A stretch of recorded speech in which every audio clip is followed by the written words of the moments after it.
Além da renda adicional, os consórcios são alternativas que ajudam os produtores a terem estabilidade na produção.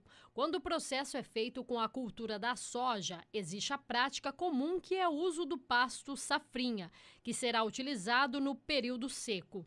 Já os consórcios baseados no Sistema Santa Fé, que é a consorciação entre milho e pasto, ou entre sorgo e pasto, a utilização vai depender da produção que é feita na fazenda.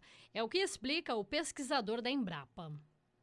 Se você visa mais a produção de grãos, você vai colher o milho para depois utilizar o pasto eventualmente na produção animal, ou o contrário, quando se visa mais a produção animal, você vai utilizar, por exemplo, até fazer um volumoso e aproveitar essa rebrota depois de colhida a lavoura para fazer a silagem, né, para utilização com produção animal.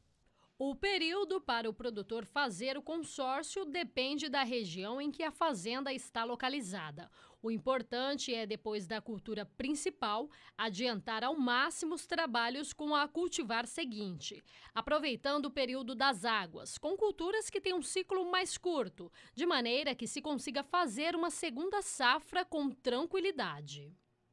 A produção consorciada reduz o desenvolvimento de plantas daninhas, o que diminui a preocupação com a aplicação de inseticidas nos sistemas produtivos. No experimento da Embrapa, o pesquisador mostra o exemplo do milho com o feijão guandu, prática que vem sendo utilizada por muitos produtores. Para colher silagem aqui como o milho e o guandu, para se utilizar no confinamento, para se utilizar a área depois para um semi-confinamento, né?